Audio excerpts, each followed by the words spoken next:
we always viewed our mission as a timeless mission. As we started getting to the end of the training, we started seeing that Gemini was better than any other model out there on these very, very important benchmarks. We have to think about what it means to have an image be a part of, for example, the input. Because an image might be innocuous on its own, or text might be innocuous on its own, but the combination could be offensive or hurtful. Safety and responsibility has to be built in from the beginning. And at Google DeepMind, that's what we've done with Gemini. Google pumped their AI engine Gemini so full of woke shit that they broke it. Mr. Reagan. Before we start, remember to buy all my overpriced stuff from Teespring, and I finally designed some stuff that maybe it's actually worth the exorbitant prices on Teespring. Quite honestly, these are awesome. I had this idea, that leftists, they seem to have this kind of monopoly on awesome art, and it's annoying. I wanted to design some cool art for us, for conservatives. So I did this Trump collection of 6 original Trump designs, 1, 2, 3, 4, 5, 6, plus a repurposed ad from Ronald Reagan in the 1980s, which I thought was appropriate. I mean, how cool are these designs, you guys? So head over to my Teespring site and check those out. And let's make America cool again. All right, let's get into it. A couple weeks ago, people started noticing that Gemini couldn't produce images of white people. It seems to have been programmed specifically to refuse to do this. And this phenomenon went viral on X. Everybody was posting about it. This all started with a thread by an X user by the name of Frank J. Fleming, who wrote, "New game, try to get Google Gemini to make an image of a Caucasian male. I have not been successful so far." One X user posted about this very early on. This is the account of End Wokeness, and they posted America's founding fathers, Vikings, and the Pope, according to Google AI. An ex-user by the name of David Berg discovered what polka accordion players looked like in the 1960s, and then what goalies looked like in 1937. Fusili Spock posted another attempt at the founding fathers. A guy called Straight Jake posted, "I've never been so embarrassed to work for a company." And he'd apparently asked Gemini to paint me a historically accurate depiction of a medieval British king. Yeah, nothing looks particularly British here. It's pretty funny stuff. Now, after asking Gemini to make a picture of a ginger person, the redhead libertarian reacted to the resulting image with the words, "Sweet merciful F." And her reaction, I think, was deserved. This is what she got. One guy asked Gemini to produce an image of a beautiful white chick, and Gemini refused. He then asked it to produce an image of a beautiful black chick, and it was like, "Sure, absolutely, black women are amazing." Bizarre, right? But you know what? The same thing was done with strong white male and strong black male. Still wouldn't produce the white guys. And finally, somebody called Ink Blottistan asked Gemini to make an image representing itself. The result, I think, says it all. Eventually, the comedians jumped in. Wall Street Silver tweeted a hilariously photoshopped joke. First, of course, I have to sell you something. Guys don't really care that much about how we look, and I get that. But you know what? We should care. Because the way you look on the outside is sometimes a reflection of your overall health. I've been asked to hawk this collagen supplement, and you know what? I'm happy to do it. Because let me tell you, I love collagen. I was drinking bone broth every day for a while, and I think protein is very important. And collagen in particular is one of the most important proteins I think that you should supplement with. If you've noticed more wrinkles, it might not just be aging. It might be that your collagen levels are critically low. It's more crucial with every passing year to get collagen into your diet as soon as possible to save your skin and improve your overall health. And multi-collagen, this is very good stuff. This can renew and revitalize the way that you look and feel. This collagen provides your body with 5 different types of collagen from 4 different sources, whereas most other collagen supplements only provide 2. It's formulated to help reduce visible signs of aging, reduce wrinkles, promote a youthful glow, promote elasticity, and promote skin hydration. You can experience the incredible benefits of multi-collagen at an exclusive 53% discount, plus you'll get 4 bonuses like free VIP health and fitness coaching for life, a free new ebook titled The 14 Foods for Amazing Skin, a 60-day satisfaction guarantee. A 60-day satisfaction guarantee That means you get your money back if you don't like it, and free shipping. Don't miss out on this incredible opportunity. Go to healthwithreagan.com. Once again, that is healthwithreagan.com. Order some collagen right now. Eventually, the comedians jumped in. Wall Street Silver tweeted a hilariously photoshopped joke pretending to ask Gemini to generate a picture of vanilla pudding. A satire account called the Associated Press posted this image of a satirical imagining of a Google-produced chessboard and wrote, "Gamers worldwide left confused after trying Google's new chess app." But this woke problem in Gemini goes far beyond the image search. Sean Davis of The Federalist asked Google a question that I think perfectly illustrates this much more far-reaching issue.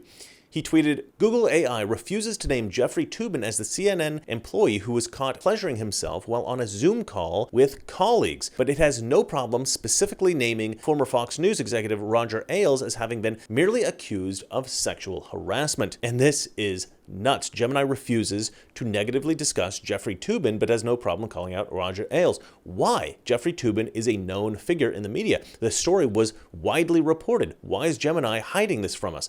The only response that I can think of is a bias of who it wants to protect and who it feels comfortable condemning. And Sean Davis also discovered that if you ask Gemini whether whiteness should be eliminated, it says that the answer is complex and multifaceted, and it tells you to study critical race theory and immerse yourself in whiteness studies. But if you ask if blackness should be eliminated, it says the very question is deeply concerning and harmful and perpetuates violence and discrimination. The New York Times then chimed in by publishing an article critical of Gemini. They're critical of Gemini. You're not going to believe this. For discriminating against, quote, people of color. Among the many images produced and posted on Twitter, some of them were people of color in Nazi uniforms. And so this is the one aspect of this whole controversy that the New York Times found problematic. Of course, that's the only thing they cared about. The account Leftism for You compiled some of the tweets of the head of the Google Gemini project, Jack Krozik, in order to illustrate the ideological problem that led to this Gemini fiasco. Krozik has written such gems as, "White privilege is effing real." Not just real, effing real. "Do your part in recognizing bias at all levels of egregiousness." At all levels of egregiousness. He also tweeted, "This is America, where racism is the #1 value our populace seeks to uphold above all others." Is that our #1 value, Jack? But you know what? He's got a point. This is true. We have seen that right here with your AI engine, Jack. Racism, of course, against white people. Now, this Jack guy, he once wrote sarcastically, "Jesus only cares about white kids. I'm pretty sure that's in the Bible." You know, I don't even like quoting. This guy is so disgusting. I don't even like quoting him. And there's a bunch of other stuff that he's written indicating his absolute certainty that racism is this huge problem in America. And, you know, he's the social justice warrior that's going to end it. Well, I'm wondering whether Google has ended his career with them because they should. All right, now I thought I'd check out this image thing for myself when I was writing this story, so I asked Gemini to provide me with an image of Santa Claus, and Google actually turned off the image generation feature specifically for images of people because of this whole mess. I don't know, I think that's hilarious. Oh shoot, guys, turn it off, just turn it off. But I mean, how did this happen, right? I mean, this is not just woke, this is crazy. Now, Google actually put out a statement about all of this in which they said, "Our tuning to ensure that Gemini showed a range of people failed to account for cases that should clearly not show a range. And second, over time, the model became way more cautious than we intended and refused to answer certain prompts entirely, wrongly interpreting some very anodyne prompts as sensitive. These two things led the model to overcompensate in some cases and to be overconservative in others, leading to images that were embarrassing and wrong." But this is not the real problem over at Google. It's not just the tweaking at Gemini. Because by fixing these things, Google is not really fixing the core problem. They're just plastering over the problem with a thin veneer of objectivity. The Gemini fiasco is a symptom of a much deeper disease over at Google. Elon Musk summed it up well with this tweet. He wrote, "Gemini is indeed just the tip of the iceberg. The same is being done with Google search." And he is absolutely right. I don't know if you guys remember this, but back in the olden days, Google's slogan was, "Don't be evil." But they never really followed that idea entirely. And in the end, they actually dropped the pretense altogether and stopped using that slogan. Back during the Trump presidency, a video was published by Breitbart of Google top brass back in 2016 basically crying over the Trump victory and explaining to their employees that they're going to now ditch their previous hands-off approach to content, a principle of don't be evil, and they would indeed be evil. Okay, folks, I know this is probably not the most joyous TGIF we have had. You know, let's face it, most people here are pretty upset and pretty sad because of the election. As an immigrant and a refugee, I certainly find this election deeply offensive, and I know many of you do too. And I think it's a very stressful time, and it conflicts with many of our values. You know, it's uncertain for many of us here, you know, especially immigrants or minorities, women, blacks, people who are afraid based on religion, people who are afraid because they are not sure of their status, the LGBTQ community, and I can go on. You stand up for people who are minorities, and that's what defines a society, and we'll continue to do that. This is not the first sign we've seen of this rising tide of nationalism, populism, xenophobia, hatred, it's feeling a distrust of experts and disregard of traditional institutions. And we're trying to figure out, how do we respond to that? What are the next steps for us before the world comes into this environment of tribalism? But we recognize that globalization and the internet have been an incredible force for change. We do think that history is on our side in a profound and an important way. While it may be that the internet and globalization were part of the cause of this problem, we are also fundamentally an essential part of the solution to this problem. Google is a trusted source of information for people around the world.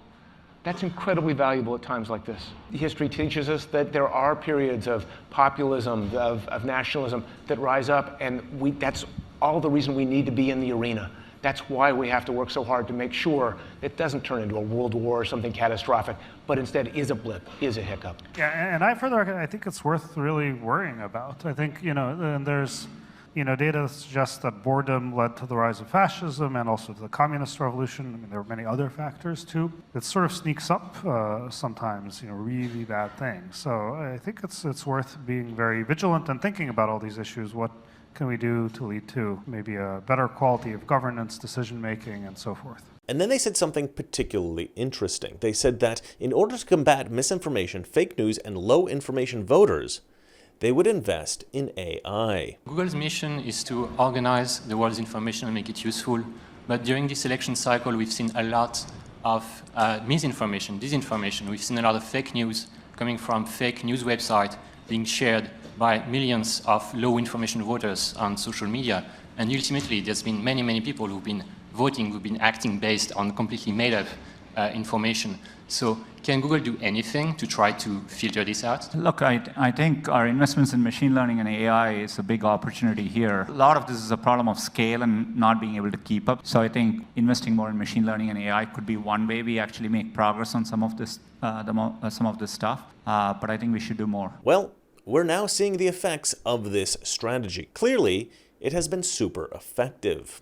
Elon Musk really came out in force against Google about this. Responding to the New York Post article about the Gemini project, he wrote, "The woke mind virus is killing Western civilization. Google does the same thing with their search results, Facebook and Instagram too, and Wikipedia." And then he wrote, "The subtle knife of censorship cuts deep," on a quote tweet showing that Google was manipulating its search results to advance equity as far back as 2018. And check out what Google has written here, because this is insane. They've written, "If a representation is factually accurate, can it still be algorithmic unfairness?" And they've responded to their own question, of course.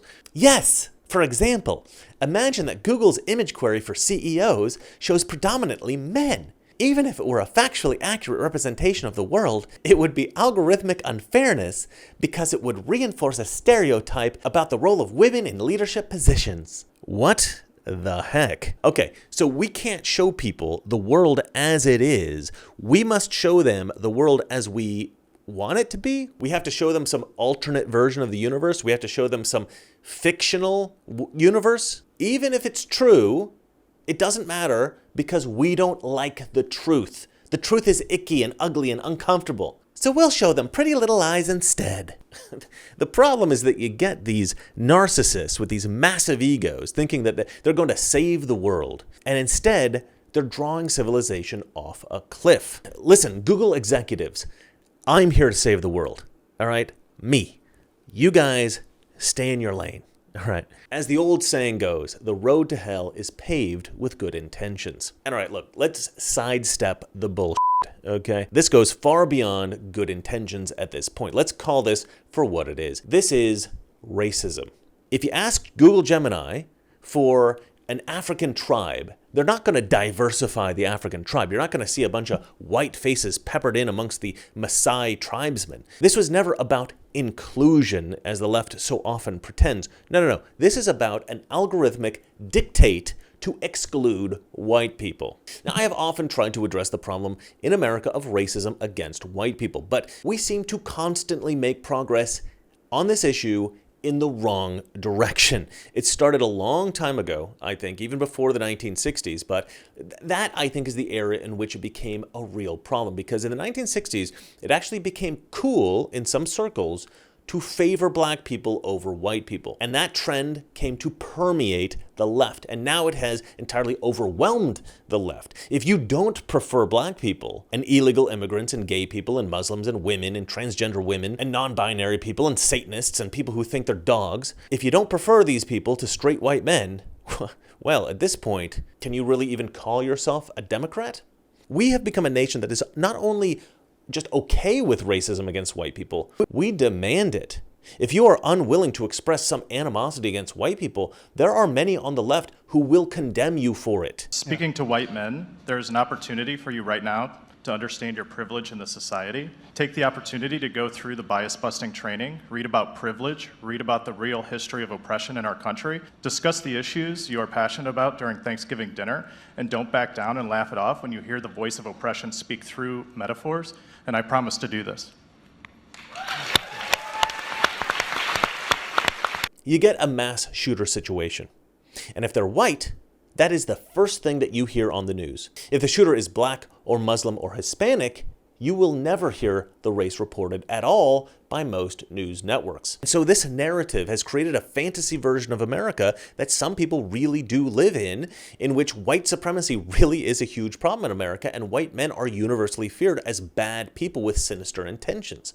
And a lot of folks really believe this. I mean, these are the most gullible and stupid among us, but there are a lot more of these gullible suckers than I think that we would like to believe. And the real problem here is that this is not an accident. This is the intended result of this kind of reporting. Brown people good, white men bad. The criminal element among black Americans, I mean any criminal of color, but particularly among black Americans, these criminals, they now recognize that society is trying to excuse their behavior because of the horrible discrimination that they've faced.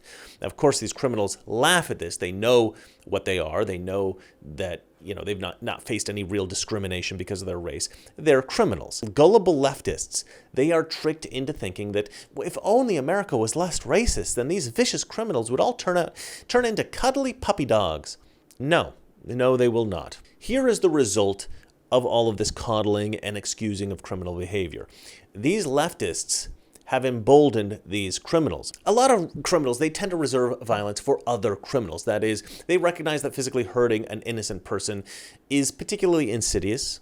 It won't usually benefit them in any way, and it provides some risk of imprisonment. And so until recently, many criminals, they kind of stuck to shooting or beating up other criminals for which they had some reason. But these days, the risk of imprisonment has been far reduced. And now criminals, I think, are much more likely to physically assault a random innocent person. And you see this on Twitter all the time. It's very easy to find. People post this stuff every day, maybe 5 or 10 black people just beating up a white person, sometimes to death. Leftists are facilitating this stuff. They are making it okay to be black and violent in America. You know, there was this idea back in the 90s, the early 2000s, that Hollywood was being irresponsible because, you know, they so often depicted black men as thugs and criminals. And you know what? Hollywood actually listened to this criticism and they changed how they depicted black men. And now it's far more difficult to find a black man in a film or a TV show depicted as a vicious criminal. Now they're almost always like a mild-mannered suburban husband with a white wife and some adorable mixed-race children who this man, you know, is a kind and loving father to. I mean, this is basically the dynamic of every TV commercial in America these days. If you are an alcoholic, just play a drinking game in which you take a drink every time you see a straight white guy in a TV commercial. You will sober up pretty darn quick. But this concern about depicting black men as criminals, this went in two directions. It permeated Hollywood, yes, but then it also permeated the news media, and it permeated basically all of, you know, left-wing political culture generally. Not only were we no longer allowed to depict black men negatively in any way whatsoever, we weren't even allowed to acknowledge that black people committed more crime than white people. Even acknowledging this fact, and it is a fact, was considered racist. It's a little bit better now because social media folks like myself have been talking about it a lot more, you know, in the past few years. And there's even an expression now within some circles, which is 650, which indicates the number of black men in this country, 6% of the population, and the amount of violent crime that they commit, about 50% of the violent crime. It might be specifically homicides. I'm not 100% sure about that, but you can look it up. 6% of the population, 50% of the violent crime. I mean, that's pretty friggin' crazy. But what I'm trying to do here is to point out the irony of radical leftists, Hollywood, the mainstream media, and leftist culture generally, insisting that black men are unfairly depicted as criminals. And then after decades of depicting them as good husbands and fathers, innocent victims, and, you know, kind-hearted gentlemen, X, formerly Twitter, comes along and exposes the fact that all that this coddling has done is embolden the criminal element within these groups. Burying your head in the sand and pretending that black men are genetically predisposed to being perfect angels, this actually creates a real-world problem. And this is what I've been trying to wake people up to for ages now. Leftists prefer the beautiful lie to the ugly truth. But the beautiful lie can be very dangerous. A recognition of the ugly truth is the only way to improve ourselves and to improve society. And yet, the Google execs, they have no interest in the ugly truth. They swim in a sea of beautiful lies. And these beautiful lies also give people a sense of moral authority. They point to us, those who are willing to acknowledge the ugly truths of the world, and they call us bigots, and they ridicule us as uneducated rednecks. We're just not sophisticated enough to understand why a man can't be a woman just by thinking he is. And so the problem is far, far worse than Gemini creating a black George Washington, because this woke ideology, it infects the entirety of the Google search. Elon Musk posted about having spoken with an executive over at Google about this, and how they promised to fix it soon. Soon turned into maybe this will take a while. But Musk expressed some skepticism, and I'm also pretty darn skeptical, because it's not just Gemini that needs to change. It's the entirety of Google. Google needs to be overhauled. They need to purge the company of their most woke employees, and I'm guessing that's probably something like 50% of everyone at the company, maybe more. And honestly, I don't even think that hiring non-super woke libtard snowflakes will really fix this problem, because in 2024, even those who are slightly left are totally hostile to conservative ideas, or as we like to call it, common sense. What I think Google really has to do if it wants to stop being viciously racist and totally evil is to hire a few executives that are openly and solidly conservative, patriots, Trump supporters, honest men who are willing to face the ugly truth rather than hide in the gossamer comfort of the beautiful lie. But I think we all know that Google will never do this. They have no real interest in not being evil. They just want to appear that way. As usual, the Babylon Bee summed up the whole situation perfectly with one brilliant satirical headline. Google execs promise to do a better job of hiding their AI's racism. Now, go buy all my overpriced stuff over at Teespring. Like I said, I've got some really great new t-shirts and mugs that I'm really proud of. So go have a look at all that, or just send me money here via a super thanks here on YouTube so we can keep trying to save the world. These videos aren't always great, but every once in a while, I do produce a gem. All right, thanks for watching. And remember, it's not that our liberal friends are ignorant, it's just they know so much that is not so. Good night. The goal for all of us should be that one day things will be done neither because of nor in spite of any of the differences between us, ethnic differences or racial differences, whatever they may be, that we will have total equal opportunity for all people. And I would do everything I could in my power to bring that about.